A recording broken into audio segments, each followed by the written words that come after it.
बहुत बहुत धन्यवाद अवसर बोलने के लिए, अवसर देने के लिए। आज मेरा भी प्रश्न सीएसआर से संबंधित है।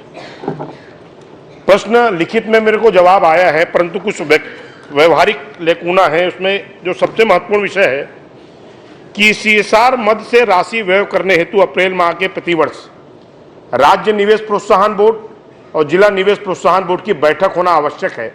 ये मैं नहीं कहता, 2002 और 2022 का राज्य सरकार का सर्कुलर कहता है।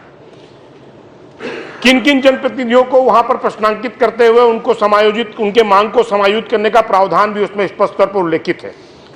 परंतु पिछली सरकार में या उससे पूर्ववर्ती सरकार में कभी कलेक्टरों ने स्थानीय जनप्रतिनिधियों की बैठक लेकर सीएसआर संबंधी विषयों पर उनसे मांग नहीं मांगी।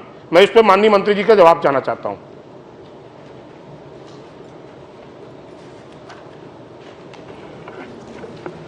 माननीय अध्यक्ष महोदय, पहले उत्तर में मैंने कहा सीआरएस का हमको अधिकार नहीं है। अब उसको हम भारत सरकार को निवेदन करेंगे कि अपने अधिकार दें। प्रश्न वही है जो पहले मैंने उत्तर दिया है। अब उसका अधिकार हमारे पास नहीं है तो उसका जवाब तो मैं नहीं दे सकता पूरा। माननीय अध्यक्ष जी, इन्हीं के जवाब में भावना बोहरा जी के परिशिष्ट 3 पर स्पष्ट उल्लेख है और तारीख है पत्र का 22 मार्च 2022।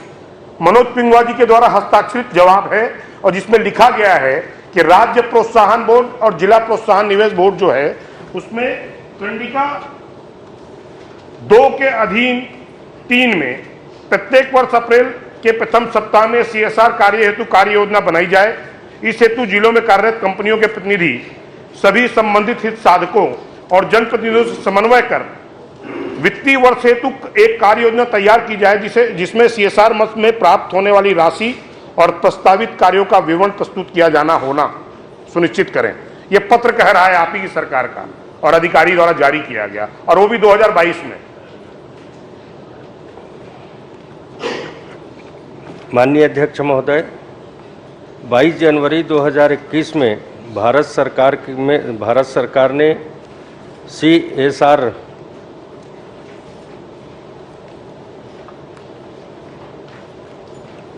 को संशोधन किया है और उसके बाद में अब जो बता रहे हैं माननीय जी, उसके बारे में तो मेरे को जानकारी नहीं है। हमारे उत्तर में वो नहीं दिया गया है। अब मैंने पहले बताया था और उक्त को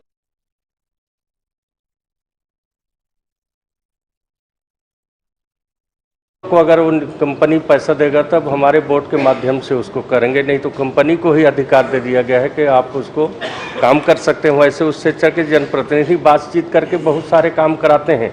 हम लोग भी महापौर थे, पार्षद थे, तो अधिकारियों से निवेदन करके काम कराते थे या कंपनी से बातचीत करके कराते हैं। आज भी करते हैं कंपनी से बातचीत, तो उस तरह से कराया जा सकता है। बाकी जो नियम है उसको मांग जरूर हम भारत सरकार से करेंगे ताकि हमको उसका अधिकार मिल सके। माननीय अध्यक्ष महोदय, 2002 के परिपत्र में कलेक्टर को संबंधित जिला निवेश प्रोत्साहन बोर्ड का अध्यक्ष माना गया है। वैसे ही राज्य में प्रमुख सचिव को। मैं माननीय मंत्री जी के जवाब से संतुष्ट हूं और वो एक कह रहे हैं कि 22 जनवरी मेरे पास 22 मार्च 2022 का पत्र मेरे पास इसी परिशिष्ट में पूर्ववर्ती सदस्य के जवाब के रूप में सरकार ने प्रस्तुत किया है। और मेरी आपत्ति इस बात पर है कि एक पत्र मेरे हाथ में है जो south eastern coalfield limited Bilaspur के मुख्यालय द्वारा जारी किया गया है।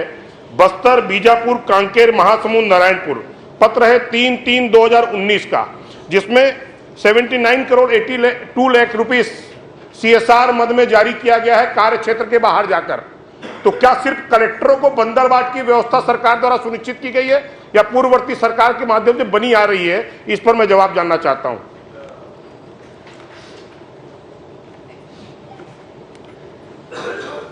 माननीय अध्यक्ष महोदय, मैंने पहले ही बताया कि राज्य सरकार के पास में जो बोर्ड है हमारे, उसमें अगर कंपनी पैसा जमा करते हैं तो निश्चित तौर पर हमारे कलेक्टर के माध्यम से या जो भी संबंधित अधिकारी हैं उनके माध्यम से हमारे जनप्रतिनिधियों के साथ में बैठक करके उसको उपयोग करेंगे। बाकी अभी तो अपने को अधिकार ही नहीं है, तो अब उसके बारे में मैं ज़्यादा क्या बता सकता हूँ।